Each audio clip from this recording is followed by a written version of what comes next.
The views on a Breath of Fresh Air podcast reflects the parties involved, and we encourage you all to use it as a conversational tool that will lead to personal studies of your own. Hallelujah. Hallelujah. Hallelujah. Hallelujah. Welcome to a Breath of Fresh Air podcast. Here with your hosts, Earl Roberts and Nakhaz Gay. As a young person, Christianity can be so foggy, like smoke in the mirrors and so unclear. But we're here to bring you a breath of fresh air.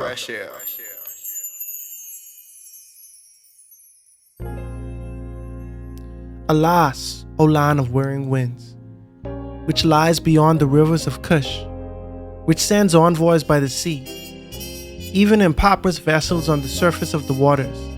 Go, swift messengers, to a nation tall and smooth, to a people fared far and wide, a powerful and oppressive nation, whose land the rivers divide. All you inhabitants of the world and dwellers on earth, as soon as a standard is raised on the mountains, you will see it, and as soon as the trumpet is blown, you will hear it. For thus the Lord has told me, I will look from my dwelling place quietly, like dazzling heat in the sunshine, like a cloud of dew in the heat of the harvest. For before the harvest, as soon as the buds blossom and the flower becomes a ripening grape, then he will cut off the sprigs from the pruning knives and remove and cut away the spreading branches. They will be left together for mountain and birds of prey, and for the beasts of the earth, and the birds of prey will spend the summer feeding on them, and all the beasts of the earth will spend harvest time on them. At that time, a gift of homage will be brought to the Lord of hosts, from a people tall and smooth, even from a people fared far and wide, a powerful and oppressive nation, whose land the rivers divide, to the place of the name of the Lord of hosts, even Mount Zion.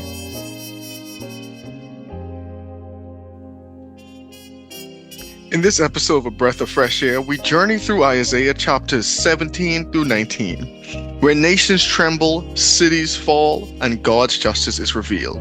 From the crumbling pride of Damascus to Egypt's fair and eventual turning to God, these chapters show us that no kingdom stands forever except His.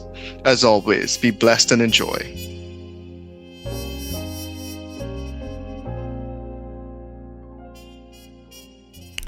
All right, welcome back to another episode of A Breath of Fresh Air podcast, live, but we're not live. We're live. Oh, my, how you doing? Oh, our names. Nakhaz Gay. And Earl Roberts. Thank you, everyone, for tuning in with us. We definitely appreciate it. Hopefully, everyone there had an enjoyable week and are enjoying whatever they have going on in their lives. And, get to enjoy and rest this weekend if you're listening to it on the weekend when it drops. But yeah, man, hopefully everyone's just having a good time. Other things with you, man? I can't complain, bro. Finished a semester at school by the grace of God. Perfect. All A's, man. All A's. I doing good so far. So far, so good. I probably about a third done. Okay. Around there, I don't know. But definitely when the little baby come through, I could slow things down for sure. But I'm glad that I free from that obligation. Just focusing on other things. Nah, bro, but my child and your date coming up. Yeah, good God Almighty. Yeah, boy, big things happening this August. Yeah, man, God is good. God is definitely good. God is definitely good. But how you been though? Man, your boy is just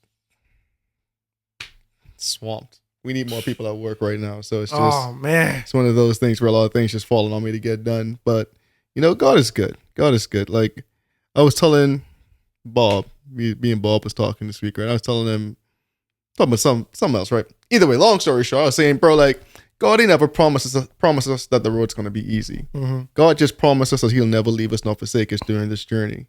And I'm like, when you look at what every patriarch or even the women in the Bible, bro, no one had an easy road, not even Christ. Mm-hmm. Like everyone was dealt an unfair hand. Some of it self-inflicted, some of it not self-inflicted. But everyone had some struggle that they were dealing with. You know what I'm saying? And again, God doesn't tell us that the road's going to be easy. So you got to be very worried when people tell you join Christianity and it's nothing but prosperity and nothing but blessings. And there are blessings at the end of the road, but there is going to be some struggle. There is going to be some sacrifice. There are going to be some low moments. And the reason why that promise is even so more valuable is because he's telling you that no matter what you go through, I'll never leave you. Be strong and be courageous. For your Lord will be with you and he'll never leave you or forsake you. Amen. To that point, I do think that, people, even now they do this, but I think mostly growing up, Christianity was very like fictionalized, where it's like, even if you watch the movies, right? Somebody could be struggling, bro. Especially if it's a Black Christian movie, it's always funny because like it's either you a gangster or you's a Christian. But you can't just be a regular dude that just is not submitted to Christ. You know what I mean? Like you can't just be an accountant living your life however you want. Either it's like they taking me from selling drugs or being in a gang, and that's how I find Christ. But like a lot of times you watch the Christian movie and it's like their life is so full of struggle, ups and downs, and until they give their life to Christ, and then it's smooth sailing. You know what I mean? And a lot of times that's how we make it seem as Christians. We make it seem like, oh, I was struggling with this. I see it all the time, but like people who like struggle with sexual sins, they tell their testimony and they'd be like, bro, a year ago I was like this and now I like this, right? And it's a clear difference, and they do look healthy and they do look better sometimes, right? But to me, it's like this misses a step. It misses the part where in the middle of that journey, you woke up and you really wanted to relapse. Like there was nothing you wanted more than to do the thing that you should not be doing. You see what I'm saying? And how much of a struggle that was to just say, no, I don't want to do it. You see what I'm saying? How much times you have to pray, God, take this away from me, God. I enjoy this. You know what I'm saying? I want to feel this way. And I just think in general, the way Christianity is marketed a lot of times, it's like, bro, you come here, bro, and just your quality of life is going to be better, right? And it is true, but not for the reasons why humans naturally think it would be. Like your quality of life is better because you have hope. You see what I'm saying? You have hope. You have a better connection with God. You become enlightened. You know, the fruits of the Spirit start to work within you. So when things that would now have you down, it doesn't affect you the same. You see what I'm saying? You have more joy. You have more joy, right? And then also, the prayers of the righteous avail it much. So it's like you live a righteous life, and now you have a deeper connection with God. You see what I'm saying? Like you can see more answered prayers because you're not like displeasing God with your lifestyle, for lack of a better word. But overall, I do think though, bro, like nowadays you could find the genre of Christianity where it's like, bro, this low-key real life, bro. Like I still a regular everyday dude. I'm just saved and I want to do things the right way and I want to not sin against God. You see what I'm saying? But in doing so, that does not imply that, hey, I just have a smooth walk, like a cakewalk every day. I save now, bro. Good things happen every day. You see what I'm saying? It ain't like that. But I do believe though, God, you pray to God and he protects you against things. I believe things could be worse. You know what I mean? I definitely think things could be worse, but I agree with what you're saying. Like I ain't even trying to sound contradictory. Yeah, but we haven't, just if you got to speak to the other side, it's a broadcast. No, because I'm saying like I definitely wholeheartedly agree with what you're saying. I don't even know how I was going, so yeah. Okay, yeah. No, I feel you though, bro. But sometimes it's interesting, bro. Like you could see, and we discussed this on the pod. Like it was a text in Psalms, I believe, maybe Psalms 73, the Psalm of Asaph, where he was saying, bro, like sometimes I look at wicked people, bro, and like they health doing good. You know what I mean? Like they got money. That like everything is working out for them. You see what I'm saying? And I wish, and I envied them. And Asaph was like, bro, I almost spoke like that. You feel me? And it's kind of implied that if I started to speak like that and think like that, this would send me on a slippery slope. A downward spiral. Right. And it also alludes to the fact that they too are on a slippery slope. Like they don't have adversity. So it's like they are living unrighteously. That's as declared by the Bible. They unrighteous. But at the same time, that friction does not prompt them to change in any type of way either. And that's a blessing that sometimes we have this adversity or the friction to actually propel us or compel us to actually address God or to spend time with God or to spend time reflecting on ourselves. Oh, facts, bro. I mean, shoot, just by the mere fact that we sinful beings, that alone is like your death sentence is almost guaranteed. You know what I'm saying? Like, yeah. That alone makes life hard. Now, some other people are afforded these opportunities because of their lifestyle, because of, they don't follow Christ. And I think that's what Asaph was saying. Like, these people, they heathens, they lawlessness, they live by lawlessness. And yet they are prospering more than me who trying to be righteous. Like, what is this grave injustice that I am seeing? Mm-hmm. But then again, you don't know you kind of already know what those people are about in this case, right? But it's like, you shouldn't let that distract you from what you know you have to do. Yeah, bro, I have this thing in life where, and this, I don't know if this was like a defense mechanism, but I always like to have one up on somebody, whether I throw it in their face or not, right? So what's your one up on me? I had to relinquish that, but but I always, but let me explain what I mean. Like, no, go for it. Like go in for school, it's a lot of anxieties you feel as a kid, bro. Like the anxieties to fit in, you know what I'm saying, to not look stupid, not be laughed at, stuff like that. And usually, if you somebody that's like accepted among your peers, there's something about you, like something. It could be that you funny, it could be that you athletic, you smart, some distinct thing. There's times when I'm the guy who could sing the best out of everybody, right? It's times when I'm the guy that's the funniest. That's where we going. You know what I'm saying? Like out of every. So let's say I like, and this used to be a lot. This used to happen to me a lot in high school, bro. I used to be around. Cause in this circle, I used to smartest. Or sometimes I'm just the most handsome in this. You know what I mean? Like y'all can be smarter than me. Y'all can have more money. I look better than y'all, bro. Like you see what I'm saying? Like there was always something. You know what you bring into the body. Exactly, bro. Okay. But this is for my confidence. Like you feel me?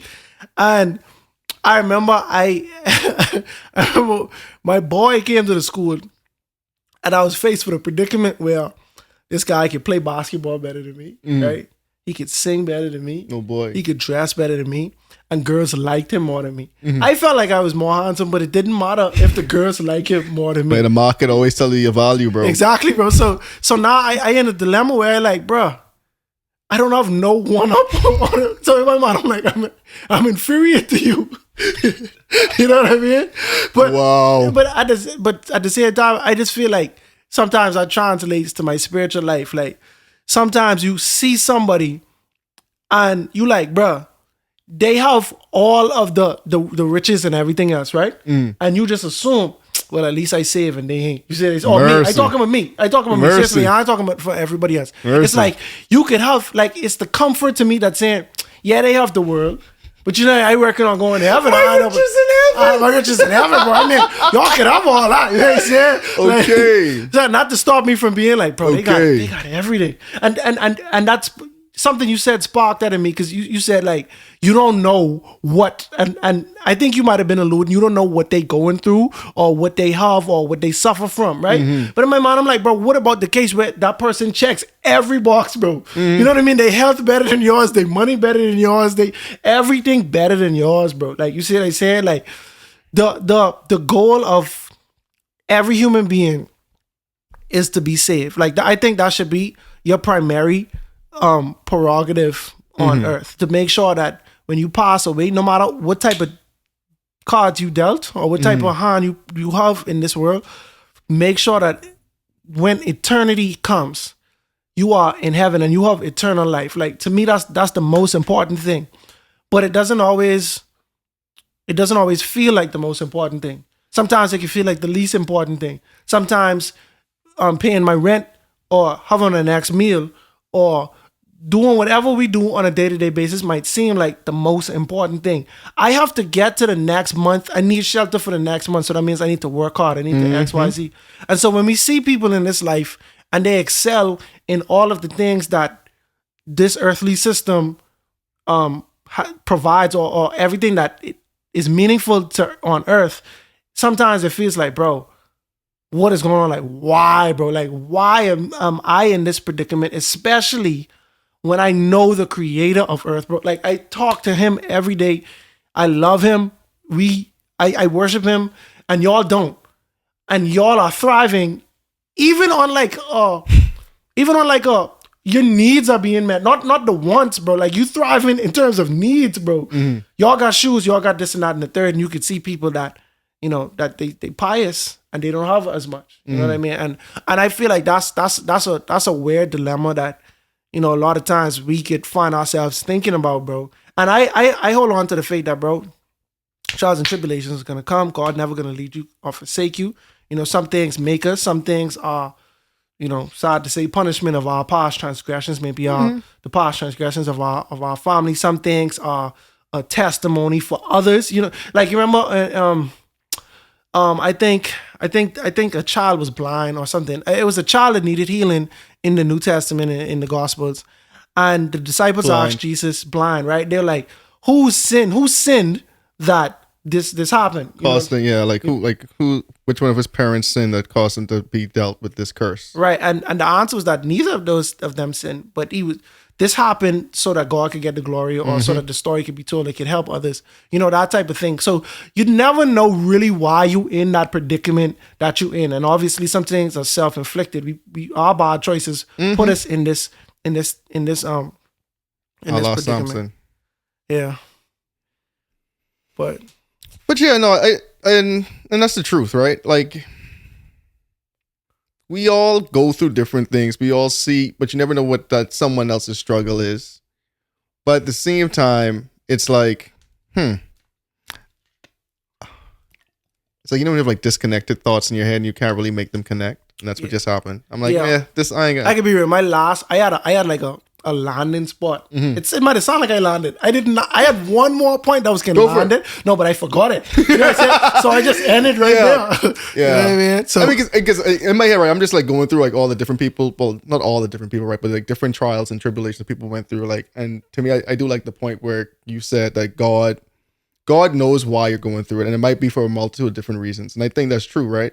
Because, man, like for me, when I first moved to Orlando, right, I got sideswiped. Remember the blue Mitsubishi I had? Spin out, hit this barricade, essentially hit and run, right? Yeah. But what I learned from that was I didn't have the right type of insurance on my car. So when I had called insurance, I was like, "Oh no, bro, we can't fix your car. You I'll do nothing for you. They say everything cool." so when I buy the Beamer after that, right? What happened to that? Get hit in the next hit and run again, but I had the right type of insurance because I learned. Amen. So, and this seems like a trivial example, right? But it's like that first time I was mad, but I need to learn a lesson. But when I get the next car, I was prepared for a situation that was like actually worse than that. You know what I'm saying? Well, because that first time my car, you know, it was a little scratch in the back, but I was able to still drive the car fully and no airbags applied, none of that, and I was able to drive. Versus the other time, car get right off. But so it's like you look at like Joseph. Joseph didn't expect to get sold into slavery by his own family and then get thrown in prison, and then you interpret someone's dream and they forget about you. Like he didn't expect all that, but God knew why he had to go through that. Moses didn't expect. He had to go sit down, and he had to leave Egypt, go down into where he was again? Midian. Stay there, sit down there for 40 years, and then come back. And then, bro, you telling me to go like rescue these people, but you ain't telling me on the back end, I got to deal with all these people's foolishness. Nope. For almost 80 years. It was a lot of foolishness. You know what I'm saying? It's a lot of foolishness. Like, he ain't never signed up for that. But like, again, God, when you believe in God, is a certain level of trust that has to come into play. And I guess that also makes sense because you're believing in him. But the trust factor also has to come into play too, because you have to understand that you might be led down a path where you truly and honestly, and this is where the faith comes into, faith, trust almost go hand in hand, right? But where you have no idea where he's taking you, right? But you just have the faith and the trust that he's taking you to someplace good. And now, like David said, even though I go through the valley of the shadow of death, you know, I will fear no evil. But at the same time, it's like saying, bro, God is going to take you in places where you're going to feel uncomfortable. You're going to feel like you're at your end. And this is why it's so important when he says, I'm not going to leave you or forsake you. Because the road's probably going to be rough. You're probably going to get uncomfortable at times, but trust me, I'm preparing you for much greater. And you can't see the other side of this mountain yet. You only can focus, you're probably solely focused on this one task in front of you. Because you say, I need shelter for next month. I need food for tomorrow. I need to feed my kids. I got this bill due. I got this due. I got to take care of my parents. I got so much different things that the world throws at us, and we feel, and it's easy to get discouraged. It's easy to get overwhelmed. And you're like, God, why do you have me in this position? And the answer is, I don't know, but God knows what he's doing for you. And the only thing you could just trust is he has a better plan for you. You know what I'm saying? Like, never lose that hope. Because I could tell you time after time, man, where things just work out and you don't even understand how they work out. But like, for some reason, a bill might be less. You might not have to buy food for a whole week. Someone might bless you with something. You know what I'm saying? Like, you never truly know how things are going to work out, but God always have a way of working things out in a way sometimes that's even 10 times better than you expect. And I think that's the beautiful thing about going on this journey. And that's also why you shouldn't even compare yourself to other people too. Because like, it's probably not Bible, definitely not Bible, right? But comparison is a thief of joy. I mean, I think it's just a super wise saying. Because once you start comparing yourself to other people's blessings, again, you don't know what they did for that. And you typically don't know the struggle that they might have just been coming out of. Mm-hmm. You know what I'm saying? Like, you might be comparing yourself to me and Kazi at a point where we at our peaks. But you ain't see what we was dealing with like about 4 months ago. You know what I'm saying? Because a lot of people don't really broadcast their struggles for real. And even if they broadcast their struggles, they're broadcasting it after they already overcome. Mm-hmm. It's just interesting. It's just something to think about and something to dwell on. But like, my thing is, just never lose the faith and hope in God, man. Just keep on holding firm and trusting him. Real quick, bro. Go for it. You spend so much time talking about all the hardship, right? Uh-huh. Just a little funny, silly thing I want to ask you though. Yeah, go for it. If you could pick one person that had, based on the information that we have of them in the Bible, that had an easy ride in the Bible. Like you ain't really had the adversity that some of the other people had. Like, if you could think of anybody, who would it be? I know I kind of put you on the spot. I think I'll answer though. I think some of them kings, they got it pretty easy. I was gonna say, I was gonna throw Solomon there. Yeah, that was the first person that came to my mind. I was gonna throw Solomon. That's the first person to come to my mind. Because David going through everything for Solomon, and bro, David essentially, bro, hey, I really want to build this temple so bad I can make sure everything's set up for you to build this temple. All you gotta do, bro, I didn't defeat pretty much all the enemies, so you ain't gotta worry about nothing. All Solomon was doing, Solomon had too much time. He had too much time. That's all I thinking. That's literally all I was thinking about, bro. Because I was thinking about Sodom and Gomorrah, right?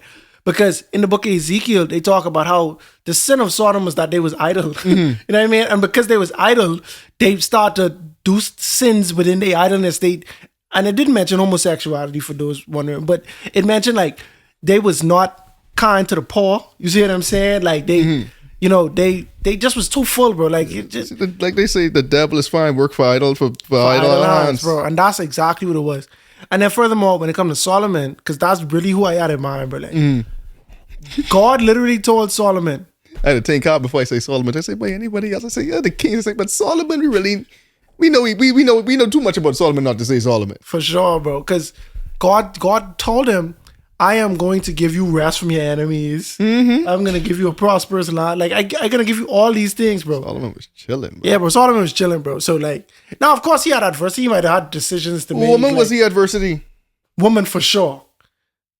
Self-inflicted, though. And that's hereditary? Yes. Also self-inflicted. I agree. Also self-inflicted. I wholeheartedly agree. Yeah, there's certain patterns that are being followed. But, yeah, that was some... You know, some interesting discussion. Abraham, we might get thrown up there. Abraham just seemed like everything went his way. Like, I don't know what his life was really like. But this man had the struggle of having to sacrifice your own son, bro. That's true. That was a test. That's a lot of inner turmoil. That was like an anxious day or two. You know what I mean? Like, that was pressure, babe. I feel it, but then when you... And his wife was mad at his second wife, who you tell me go deal with. That's pressure. But I have to leave my family and go to a place that I don't know that you will show me. Okay. Abraham. Okay, you're right. You're right. You weren't gonna do Father Abraham like that. Yeah, you're right. Because some of these things, it's like, you got to go to a faraway land, right? But the land prospers, like, and you will. Do you know that yet? No, but do you know that yet? You're right, bro. But then when I get in this, I gotta fight. You got to fight. They ain't rolling over. But you win. It seemed like a landslide. By the grace of God. All I'm saying is like when we think about Joseph, right? Obviously, Joseph had a Joseph had a rough. He had a rough. Joseph had a rough. You think about Daniel. You know what I'm saying? Like the land was prosperous, but like you probably was a eunuch, right? So Daniel was a eunuch. Yeah, you said Daniel was a eunuch. Daniel was a eunuch. You take me from my land, right? You burn down all my land, all my family dead. Things like that. You see what I said? Y'all and plot to kill me in the next empire. David, right? Of course, he was the king, right? That's how the story should have ended. But he do some things to make his life a little more hard, right? But before that, I had to run for my life. I ran for my life for years. For years, bro. To the point where I almost had to fight against y'all, bro. Right, the enemy was my solace. You know what I mean? Like it's certain people, like you could see they was pretty anxious, like Elijah. But David, when the people come and burn down their whole town, their whole encampment, and everyone, some of the cave, and everyone was ready to, the sons of Korah, I think, or something, right? No, that was against Moses. But I think it was the anyway. Either way, them boys, they was ready to stone David right then and there. Like, bro, now we gotta go back and then capture our wives and children and thing, burn down where we live in. That time, I think it was something else. Yeah. Like, that's a lot. Yeah. That was crazy. That was crazy. They was trying to kill David. All of them was out. All of us had left. Imagine this, right? People mad at you now. Well, people mad at me, right? You was my boy. People mad at me. You ride with me. You come back, Yana and your baby gone. And all your possessions gone. Everything gone, bro. You come back, your house gone. Your house empty. Your wife gone. Your family gone. I ran there fooling with Earl. Earl cost but someone in this moment, the anger could all be directed towards David. Yes, bro. Like, we ain't know, like, let's... There's no way to be rational in that. There's no way to say, man, David didn't know it was going to happen. Because it don't matter. It don't matter, bro. The fact is, my wife gone, bro. Exactly. You see what I'm saying? Exactly. Hey, let's go get them. That's what happened to be there doesn't following you. Yeah, but I'd be ready to off David too. Yeah, boy. I forget what that story. These are the fun stories in the Bible to me because they ain't common. You know what I mean? So it's always like, bro, that's so crazy, bro. But yeah, man, some people are a bad shake, man. Some of them kings, I do think they had these. All they have to do is no, I ain't say how these things. They still have to deal with war and stuff like that. Yeah, but the Bible don't really document some of the adversities for them, I'd say. But. Yeah. So, I mean, we can skip Prophets and Psalm. We're 25 minutes in. So, we are in Isaiah chapter 16? 17, 8. We do Moab, right? We do the two chapters of Moab. We do 15 and 16 last time. Right, so we in 17. Yeah, 17. Yeah, you're right. Yeah. Oh, yeah, 17, because this one was, I remember, Damascus. Yeah, buddy. Yeah. So, a little recap on the last chapter. This is a prophecy concerning the enemies of the Jews, so to speak. We focusing on Moab, and God just prophesied the destruction of Moab, and we kind of cross-reference other texts in the Bible that foreshadowed Moab's destruction. We talked about Balaam and the long history with the Israelites being enemies of the Moabites, but now this is a certain time during the prophecies of Isaiah where God is saying, hey, punishment is not unique to my people. I hold y'all at a higher standard, yes. And y'all are getting punished because y'all have broken this standard. But I want y'all to know the punishment is going to the enemies, to your enemies as well. Going to the ungodly as well. They held to a different standard, and even based on that standard, they have been guilty and deserving of punishment. And so now, during this these series of chapters, we're gonna continue that trend. So last episode we spoke about Moab.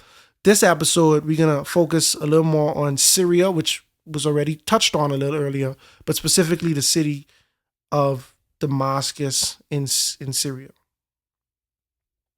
All right, let's hit it. So, verse 1. The burden against Damascus. Behold, Damascus will cease from being a city, and it will become a ruinous heap. The cities of Ar are forsaken. They will be for flocks which lie down, and no one will make them afraid.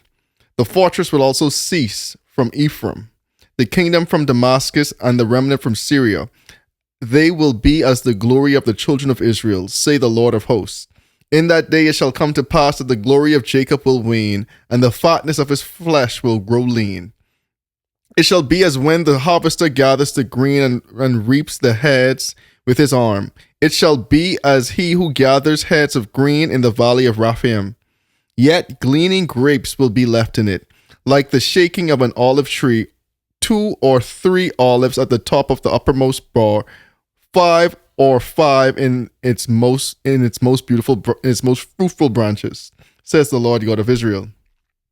In that day a man will look to his maker, and in his eyes will have respect for the Holy One of Israel. He will not look to the altars, the work of his hands. He will not respect what his fingers have made, nor the wooden images, nor the incense altars. In that day his strong cities will be forsaken, and the uppermost will be as forsaken brow, and the uppermost branch, which they left because of the children of Israel, and there will be desolation. Because you have forgotten the God of your salvation, and have not been mindful of the rock of your stronghold. Therefore you will plant pleasant plants, and set out foreign seedlings. In the day you will make your plant grow, and in the morning you will make your seed flourish, but the harvest will be a heap of ruins. In the day of grief and desperate sorrow, woe to the multitude of many people, and who make a noise like a roar of the seas. And to the rushing of nations that make a rushing like the rushing of mighty waters. The nations will rush like the rushing of many waters, but God will rebuke them, and they will flee far away, and be chased like the chaff of the mountain before the wind, like a rolling thing before the whirlwind. And behold, at eventide trouble. And before the morning, he is no more.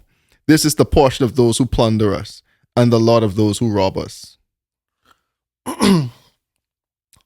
So yeah, I mean, we started off talking about Damascus, the city being destroyed. But what's so interesting is that that was only a brief moment of the chapter. It's almost like, yeah, Damascus is going to be destroyed, Syria, XYZ. The rest of the chapter, it talks about destruction of nations. To me, it's not really specific to Damascus, although it does apply. But we also see God mentioning Israel and Ephraim, and the other nations at large, I was doing some research on this, and historically, Damascus fell in 732 BC under Tiglath-Pileser, right? Some other cross references to this is Amos 1:3-5. It speaks of the judgment on Damascus as well. In Hosea 5:11-14, it talks about the judgment on Hosea, and throughout Isaiah, it talks about destruction of Israel. Ephraim is mentioned several times. One thing that's consistent though, one thing that is consistent though, is that God is notifying his messengers, right? People like Isaiah, people like Amos, of the destruction that's happening. And several people are being notified that this is going to happen. Several people have make their oracle or make their writings or announcement about this thing to happen. And it's funny to me because when we look at history, it definitely did. It definitely did come to pass. It definitely did happen. Hold on. I don't know if you got anything to say. Yeah, I just want to take it even a step back further, right? Just to hit the recap again. Let's understand the context of what's happening right now, right? When this prophecy was, it's remember when the book of Isaiah happened, King Ahaz he died, but at the same time, to go a couple chapters forward, this was when he was making the alliance with some of these nations, right? And essentially in this prophecy and some of the prophecies before and some of the ones we could talk about after, right? We seeing God was like, man, you around here trying to make alliances when you should be putting your trust in me, right? So let me tell you what's going to happen to these other nations. And we see God already prophesied they're going to perish, right? But now he's saying again, the king is, the kingdom of northern Israel, which is, the kingdom of Israel, And Syria was trying to get the kingdom of Judah to join an alliance with them against Assyria, right? Mm-hmm. And the alliance kind of fell apart. Long story short, King Ahaz also, didn't trust God. Even when Isaiah came to him and was like, "Yo, you need to come trust God." But Ray, he ended up trying to choose a side to Syria. So we already going through Assyria. We're gonna get their things. Babylon gonna get their things after Assyria. But now even talking like even more again, coming back to these nations. Bro, let me show you what's gonna happen to these nations. Assyria, Damascus is in Syria, which is north of Israel. But y'all gonna get y'all things too. But we see here, it's like a curse, but at the same time, also calling them to repent and calling them to redemption. Because he's saying, okay, there's going to come a time when y'all going to stop acknowledging these idols y'all made, but actually acknowledge God. That time is going to come. And to Israel, you expected God to just come in and, destroy them, but the remnant will be left. And some of these, and I think it's in the next, I may be getting confused with the chapter after this too, right? But at the same time too, it was like a beautiful imagery because we start seeing the imagery of the vine being planted, but y'all ain't going to be fruitful. And I think I'm getting confused with the next one, but yeah. But it's just like the history like of it. Like again, y'all going to get y'all things because y'all came up against Israel. Y'all came up against Judah. So now y'all will be dealt with. Like Nakhaz say, Tiglath-Pileser was the king of Assyria at the time who actually came down and conquered them. Yeah. And so to even piggyback on that point, we get in a series of prophecies back to back. Mm-hmm. And the things have not occurred since the last time we spoke about this. So chapters ago, while we were talking about the king of Ahaz, God came to him and was like, yeah, y'all not going to be completely destroyed, right? Chapters after that, God talks about how Israel is going to be punished. They're going to go to war. They're going to actually be destroyed. They talk about how Syria is going to be destroyed as well. And then later on, he talks about how Assyria is going to be destroyed. And then he talks about, God prophesying all of this talks about the fall of Babylon. And now we back to Syria. It has not occurred yet, but this is like a continuation of what is to come. So the chapter starts off saying, hey, this is going to happen to Syria, X, Y, Z. And then we pivot to Ephraim. Why? Because Syria and Ephraim, or Syria and Israel, or Damascus and Ephraim, or Damascus and Israel, all of these things is like just the same thing. It's just one is being more specific, talking about the nation versus the city.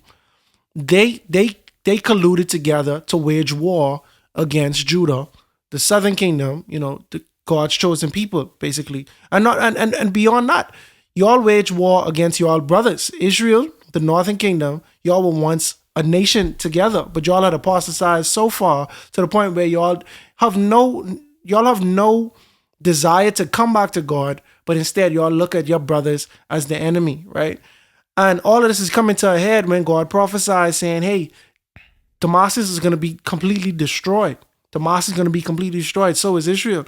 And it's funny because they were destroyed by the Assyrians, and that's something that was already prophesied chapters ago. So these supplementary prophecies, they just add a little more context to what's going on. But because we don't have because in this text, it doesn't give us the historical, hey, after this was prophesied, 10 years later, it came to pass. We're going to continue to see prophecies that are related or just a different iteration of a former prophecy. We're going to continue seeing that happen, but it might be 10 chapters from now, it might be 20 chapters from now, because obviously when Isaiah was written, Judah was not, destroyed yet. They were not taken away from the Babylonians. But within the first 15 chapters or so, we already spoke about the Babylonians taking, conquering these nations. We'll go to 18? Sure. Let's do it. So, woe to the land shouted with buzzing wings, which is beyond the rivers of Ethiopia, which sends ambassadors by sea, even in vessels of reed on the water, saying, go swift messengers to a nation tall and smooth of skin, to a people terrible from their beginning onward, a nation powerful and treading down, whose land the rivers divide, all inhabitants of the world and dwellers on the earth, When he lifts up a banner on the mountains, you see it. When he blows a trumpet, you hear it. For so the Lord said to me, I will take my rest, and I will look from my dwelling place, like clear heat in sunshine, like a cloud of dew in the heat of a harvest. For before the harvest, when the bud is perfect, and the sour grape is ripening in the flower, he will both cut off the sprigs and with pruning hooks, and take away and cut down the branches. They will be left together for the mountain birds of prey, and for the beasts of the earth, and the birds of prey will summer on them, and all the beasts of the earth will winter on them. In that time a present will be brought to the Lord of hosts, from a people tall and of smooth skin, and from a people terrible from their beginning onward, a nation powerful and treading down, whose lands the rivers divide, to the place of the name of the Lord of hosts, to Mount Zion. Amen. So it's funny because now Ethiopia catching.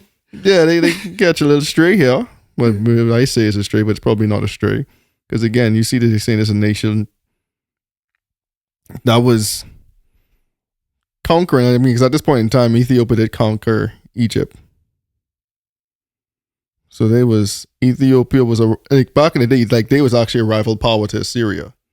So them and Assyria was like the big dogs. Assyria really coming from the north, and Ethiopia conquering Egypt, going north, but really coming from the south. So one coming from the south, one coming from the north. So, and they, you know what's right in the middle of them?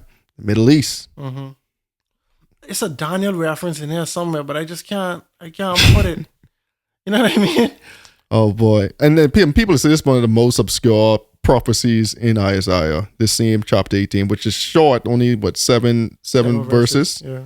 But they're like, it's a little obscure.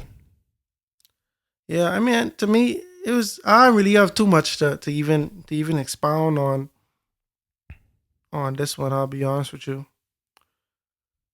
A nation tall and smooth of skin, a nation powerful. Ethiopia still got silky skin to this day too, though. That's true. Their skin surely flawless, and bro. Some of us be tall for real too, babe. Ethiopians stay winning them dang marathons and things. For sure. Anyway, I don't get too far off track, but yeah, that's definitely an observation of mine. Let's move on to chapter 19. Can't say let's not dwell here. Let's not dwell here. The devil's mind work fine lines. All right, chapter 19. The burden against Egypt. Behold, the Lord rides on a swift cloud, and I will come to Egypt. The idols of Egypt will totter at his presence, and the heart of Egypt will melt in his midst. I will set the Egyptians against Egyptians. Everyone will fight against his brother, and everyone against his neighbor. City against city, kingdom against kingdom. The spirit of Egypt will fail in its midst. I will destroy their counsel.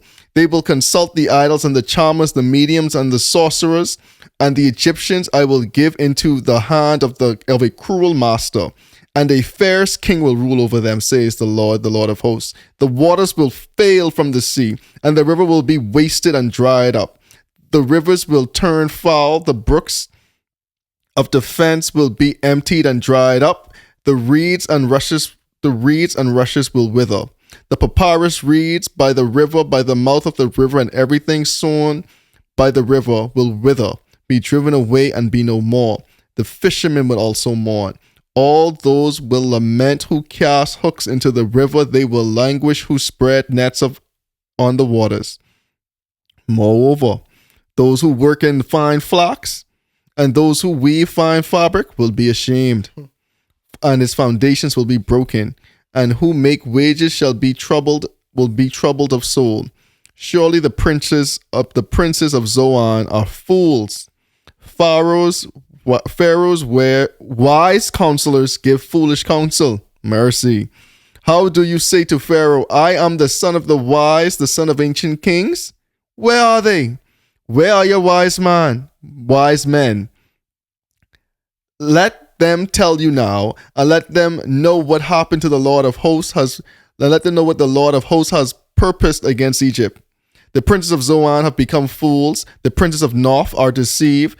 They have also deluded Egypt, those who are the mainstay of its tribes.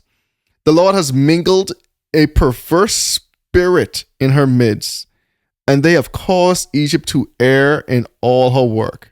As a drunken man staggers in his vomit, mercy. Neither will there be any work for Egypt, which the head or tail, palm branch, or bulrush may do. In that day, Egypt will be like women, and will be afraid and fear because of the waving of the hand of the Lord of hosts, which he waves over it. And the land of Judah will be a terror to Egypt. Everyone who makes mention of it will be afraid in himself because of the counsel of the Lord of hosts, and which he has determined against it. It's so funny, bro, because when it's like we know about these ancient kingdoms and all of the reigns of all of these various nations, like Assyria had their time, you know what I'm saying? Like everybody, Egypt, XYZ, right? But from our vantage point, Egypt is a nation now. You see what I'm saying? Like, yeah, they stick around. They stick around. Like they have historical significance, right? And we don't look at them as like this powerhouse nation. We look at them as like an ancient powerhouse type of nation, you know. But that has not been the case for a very long time. You see what I'm saying?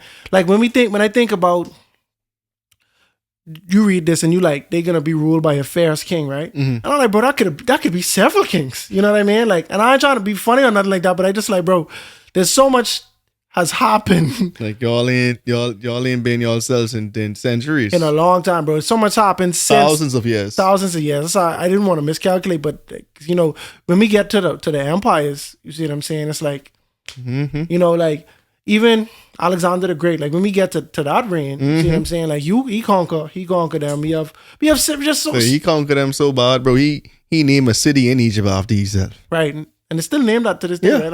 Alexandria. And that's cocky. That's cocky. I just don't know how you could be that smart of a tactician, bro. But and so young, bro. Anyway, but like you're so effective, but I just don't understand how you could. Bro, was it luck, bro? Like how you could be like a genius like that, bro? Like, was he just God's anointed? Yeah, straight up, bro. Because when we look at Daniel, right?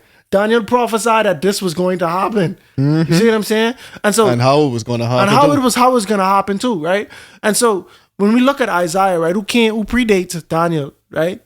But Isaiah say, bro, Egypt, you know, some things gonna happen with them. You see what I'm saying? Like they're gonna go through a lot of hardship. They're gonna, you know, the people, the inhabitants are gonna lose faith. Like y'all gonna lose faith in y'all gods. It's, you know, it's gonna be a shaking up for Egypt, just to put it in layman's terms. But from our perspective, so many things could have been that thing from now. Like at the time, it might have been hard to see. You see what I'm saying? Because I even thinking about when Cleopatra was there and they went to war. You see what I'm saying? It's like, bro, like it's a lot of, you know, Egypt had been conquered as well as all the other nations. All them. All the nations, you know, have been conquered by several kings after the fact. You know what I'm saying? So, you know, I do think it's actually very interesting that they have a mention there, because we don't really go outside of Genesis. We don't really go into Egypt like that much. Like we don't know what's going on in Egypt from the Bible's perspective. They don't have an opinion on Egypt. I guess it was too far, but I mean, we know the Bible. Every time the Bible talk about Egypt, we know they was just consumed with a bunch of idols and idolatry. Like, and to me, I think they was one of the most long-term idolic nations, like polytheistic. Yeah, nations from time. Like when we go back to our 10 plagues episode, right? It was like a lot of these plagues was purposely targeted towards their God. I think you did a fresh air fact on that, right? And so we kind of see what Egypt was about, and because I think, and again, to your point, it was like it was so many, because we know these other nations. Okay, we worship in Dagon, we worship in Molech, we worship, you know what I'm saying? Like we worship in like kind of like one, but we just, you know, we doing it to the wrong God. Where Israel, I mean, in Egypt was just multiple. For sure. The frog, the goat, the cow, the river, the air. Like, we just giving everything our praise. Mm-hmm. Yeah, bro. And the Nile, you say the river, right? Yeah. And it's so funny because, like, I caught some, like, to me, it was some mosaic, like, kind of reference, like, in here too, because, like, they have the text where it say the papyrus reads by the river. The papyrus reads by the river, by the mouth of the river, and everything sown by the river will wither, be driven away, and be no more, right? Mm-hmm. Now, I assume they're talking about the Nile River, obviously, because we're talking about Egypt, and that's the most... Yeah, that's the most popular river. Yeah, the most massive river. Like, I know that, you think about Egypt, you think about the Nile. For sure, right? And whenever I think about papyrus, I always think about the papyrus basket, but I guess, like, to Egyptians, papyrus is just like saying straw. You know what I mean? Like, it's a common thing, but we don't use that term often, so you just think about the most iconic thing that was made of papyrus, but I'm sure a lot of things was made out of papyrus. But they talk about how, like, all of these things gonna wither along with the river, right? And we were just mentioning that in this polytheistic land, the river was also their god. It was also, like, they see it as a source, you know what I'm saying? Which is why that was so, like, flagrant to them when the river turned to blood. You see what I'm saying? Like, but yeah, man, like, I do find this very intriguing, bro, because the point I'm trying to make is, bro, while there's so much happening in the Bible, bro, but we know when the Assyrians come in, so we could kind of date it. Okay, that's what y'all was doing around this time, this empire. Egypt all the way over there, you see what I'm saying? And they don't really intersect in the Bible timeline. You see what I'm saying? Like, I think the last time we might even hear about Egypt was maybe Solomon, where he had an Egyptian wife or something. You know what I mean? But you just don't hear. We know Egypt there. We have to use, like, extra biblical, like, historical sources to know what Egypt is. The funny thing about it is, like, Egypt never became, like, well, after the high time back in Moses' time, and think about how long Moses was ago, but they never became, like, one of the dominant world powers. Like, Babylon controlled multiple cities. We talking about right now, Ethiopia was conquering Egypt. You know what I'm saying? So it's like, they was never the dominant one doing a lot of the conquering. They was just like the Israelites. Y'all, we get conquered, y'all next. Y'all just one step down. That's facts, bro. And the point I was trying to mention Daniel, right? Because in Daniel 11, I was trying my best not to even talk about this because I ain't well versed on this Daniel 11, that when they talk about the king of the north and then the king of the south, right? Yeah. So, based on my research, some of them was Egypt at a time. And they say the king of the north, like, one of them times it was Egypt. You see what I'm saying? And XYZ. And the king of the north, my understanding of that text is that it didn't imply the king of this specific land, but the king of the north is like a title. It's going to be a king from this area. It was a title that keep on changing hands about the north and the south. Right, and changing the country, you're like XYZ, And so Egypt mentioned in there. So like, even through prophecy, bro, like, it just go to show that Egypt and Ethiopia, these ancient civilizations, it don't get a lot of shine.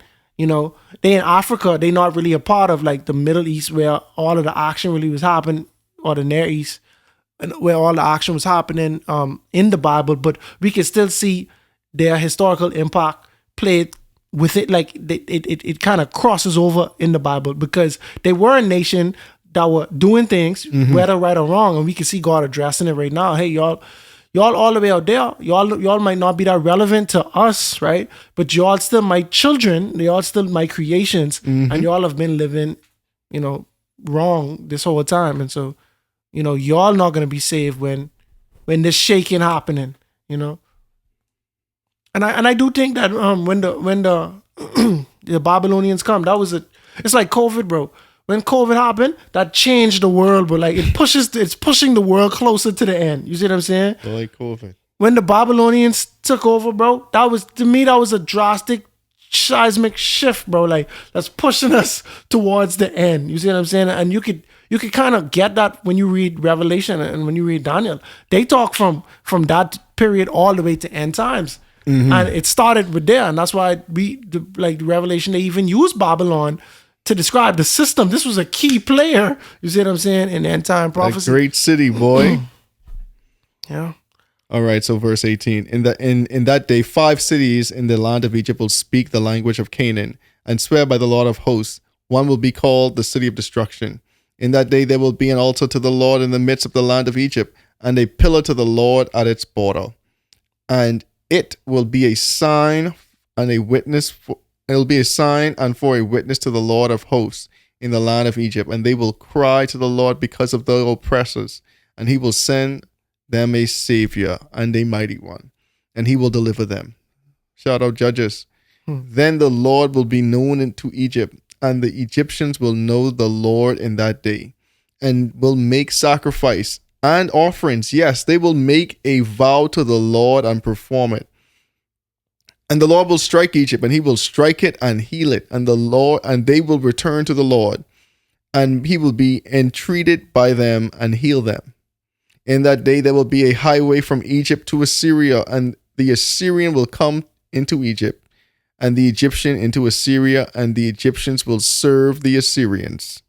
In that day Israel will be one of the three with Egypt and Assyria, a blessing in the midst of the land, whom the Lord of hosts shall bless, saying, Blessed is Egypt, my people, and Assyria, the work of my hands, and Israel, my inheritance.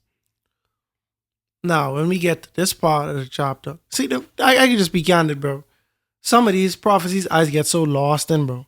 Mm-hmm. Because it's like... My boy said, we cool now? Like, I just get lost in it because I like, bro, did this happen yet? Mm-hmm. Did it happen when it happened? Because, like, I just want to say, hey, yeah, this was this. You know what I mean? Realize I wasn't sure about this one too much. It's like, oh. Yeah, I don't know. But I'm like, when was Egypt ever Christian? That's what I'm saying. Like, or even Jewish. You see what I'm saying? Like, yeah. Because at this time, you know, it was the Jewish faith that Christianity didn't exist. It didn't exist yet. So the people reading this prophecy, they probably believed that the Egyptians was going to convert to Judaism, you know, in some form.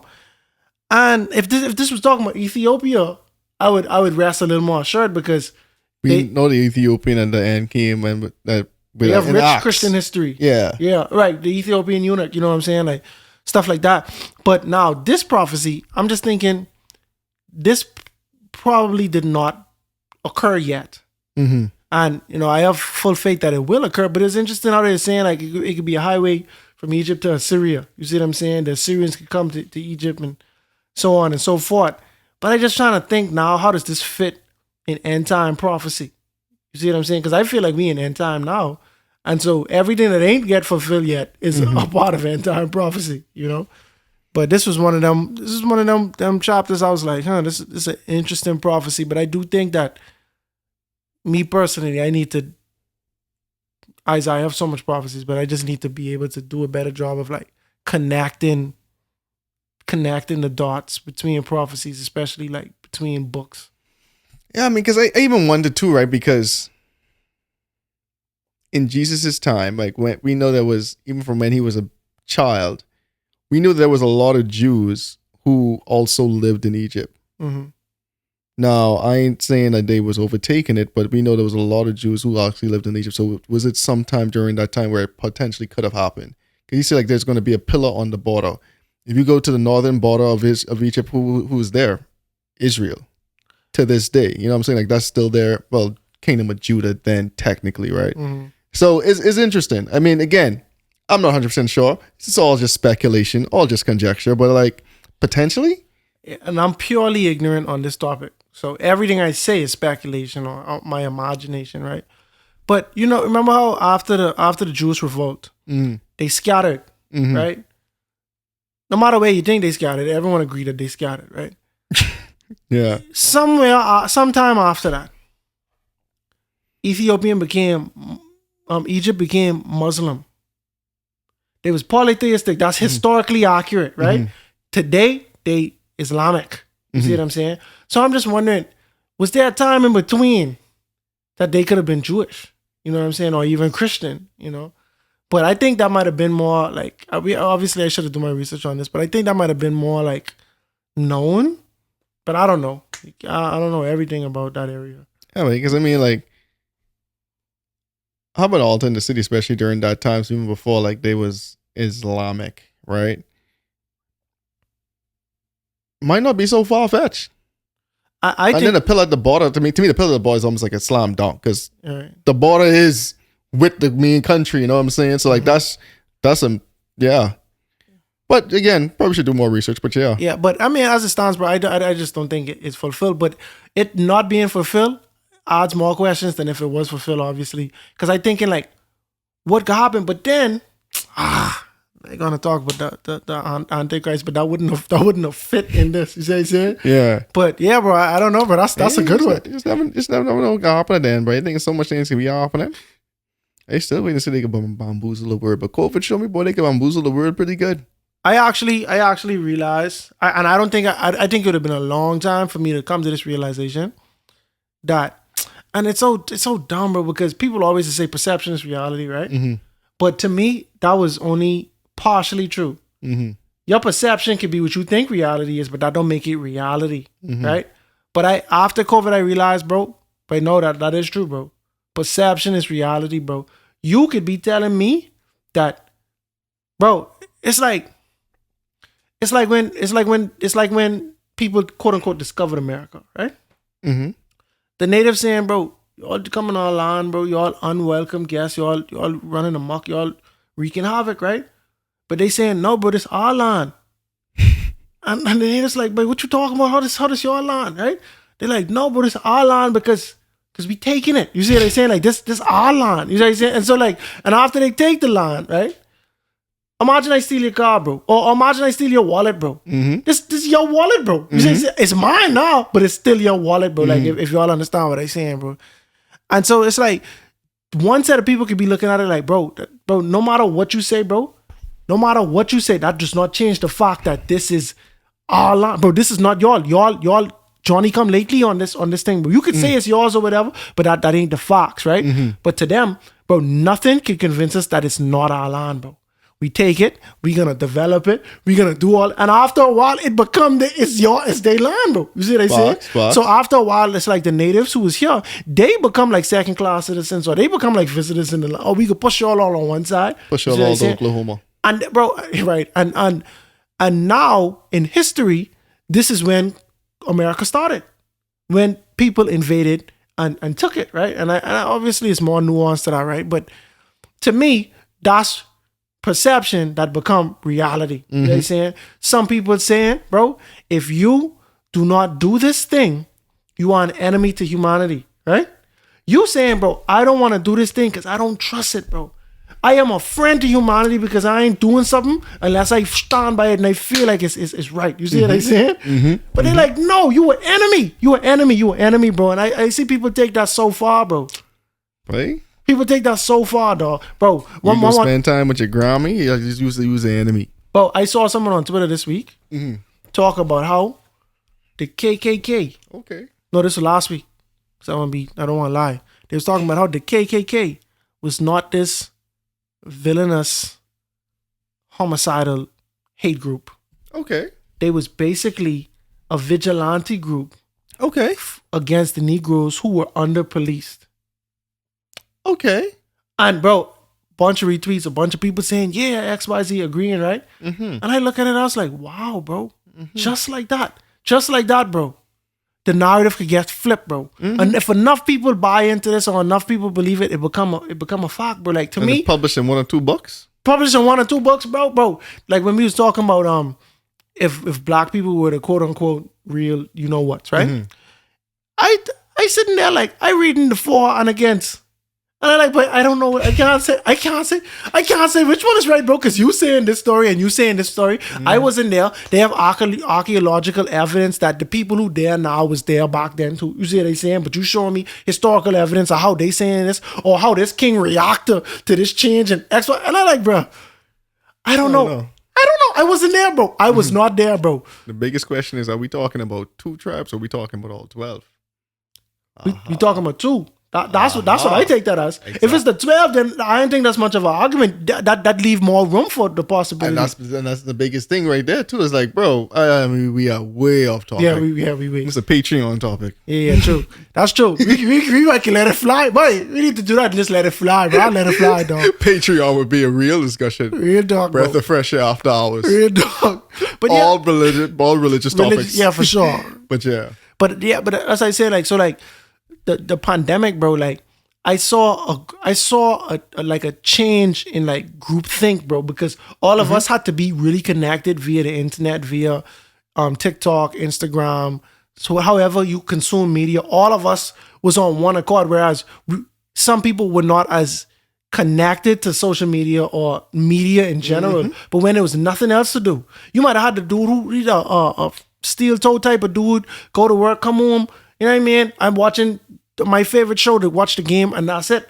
But now you home, bro. You on the phone, and so all us consuming information, and people take the time to spread a lot of propaganda, bro. And even to this day, bro, I just look at it, and I see people just blatantly lie, bro. And it's hurt me, dog, that we so cavalier with lying, bro. You might be an NBA player or NFL athlete, right? Someone would say Earl Roberts is thinking about leaving his team, bro. They could just make it all. Make it all up. They could just make it up, bro. Make up a whole story, bro, and it's a lie, bro. You see what I'm saying? And I do think that, bro, these things was always happening, but I do think it become way more normalized, bro. You got hoodwinked. Yeah. Anyway, that was a crazy, unexpected tangent. We wandered off a path there, but we find our way. And I question if I should even take the path, because I don't really have no it was this hill wasn't really a hill to be dying on for real, you know what I mean? But by the grace of God, yeah, we got this prophecy, the prophecy of Egypt, right? And the prophecy of Ethiopia. We know that there's conflict. And Damascus too. And Damascus, yeah, right. That's true. We covered Damascus and Israel already, but now we have two different nations that add a little more perspective to what God is trying to portray. And to me, it really boils down to God saying, bro, every nation in the world is in error in some type of way. And because of that, it's going to be some type of punishment or some type of straightening that's happening. And to me, that makes a lot of sense, how it made room for the Babylonians to come and conquer the entire world, basically. Because sometimes in some texts, you would see where God say, my servant Nebuchadnezzar, right? And it's brother man wasn't a God pharaoh. You know what I'm saying? He worshiped idols. He worshiped himself. I don't see how to use a righteous man, but he was your servant in that you sent him, in that you made a way for him to do that. You were the chosen recipient of this thing, and by the grace of God, just join us next week, as we discuss more of these prophecies on A Breath of Fresh Air. Isaiah 17 foretells the destruction of Damascus, the capital city of Syria. And it also mentions the decline of Ephraim of Israel. Both nations will be reduced to ruins because of their rebellion against God. In chapter 18, we get a cryptic prophecy directed at a powerful and distant nation known as Cush, which is now modern-day Sudan and Ethiopia. Here we learn that God will bring judgment, and even Cush will come to Zion bringing gifts. And lastly, in chapter 19, we learn about the judgment and restoration of Egypt. Egypt would suffer from civil war, poor leadership, and natural disasters. Their idols and wise men would fail, but after judgment, Egypt will turn to the Lord, and God will heal them. But we'll talk more about the prophecies of Isaiah on the next episode of A Breath of Fresh Air. Tonight's episode included voice acting by your host, Nakhaz. Remember to go ahead and research on your own in order to get a more firm understanding of tonight's episode. And if you enjoyed it, make sure to like, subscribe, and share with your friends. You can follow us on social media at A Breath of Fresh Air Pod on Instagram and BOFAPOD on Twitter. Thanks everyone, and we'll see you next week.